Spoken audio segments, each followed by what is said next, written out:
Memorial of the Immaculate Heart of the Blessed Virgin Mary. A reading from the Book of Lamentations.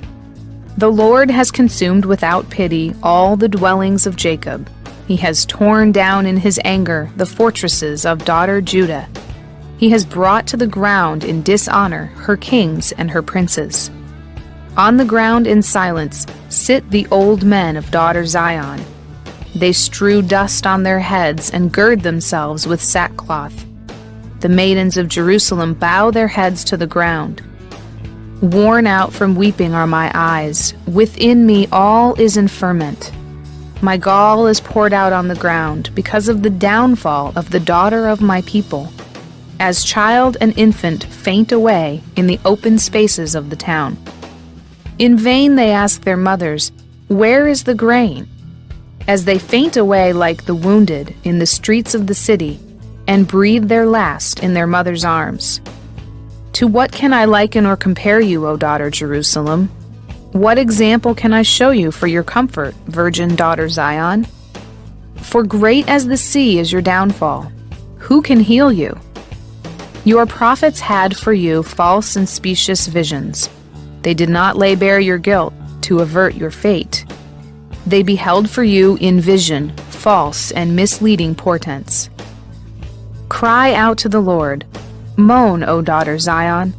Let your tears flow like a torrent day and night. Let there be no respite for you, no repose for your eyes. Rise up, shrill in the night at the beginning of every watch. Pour out your heart like water in the presence of the Lord. Lift up your hands to him for the lives of your little ones, who faint from hunger at the corner of every street. The word of the Lord. The responsorial psalm, the response is, Lord, forget not the souls of your poor ones. Why, O God, have you cast us off forever? Why does your anger smolder against the sheep of your pasture? Remember your flock, which you built up of old.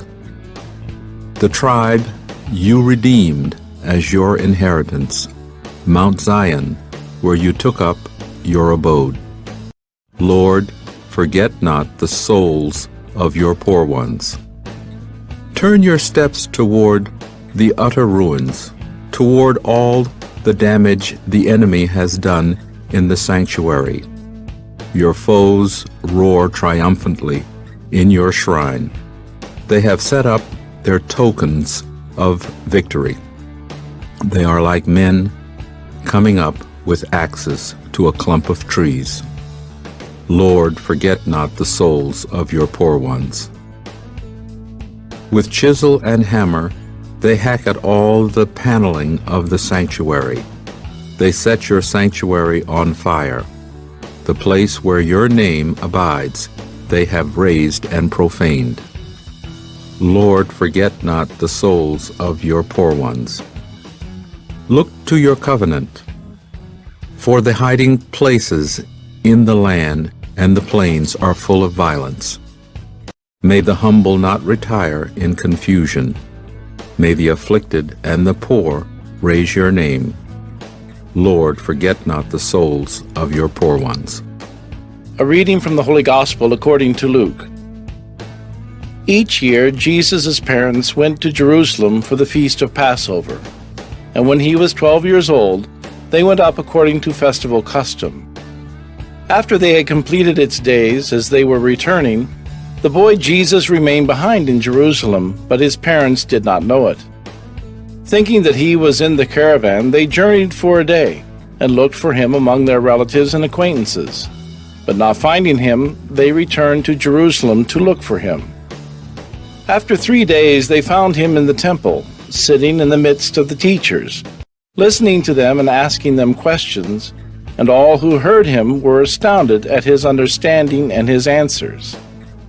When his parents saw him, they were astonished, and his mother said to him, "Son, why have you done this to us? Your father and I have been looking for you with great anxiety." And he said to them, "Why were you looking for me? Did you not know that I must be in my Father's house?" But they did not understand what he said to them. He went down with them and came to Nazareth, and was obedient to them. And his mother kept all these things in her heart. The Gospel of the Lord.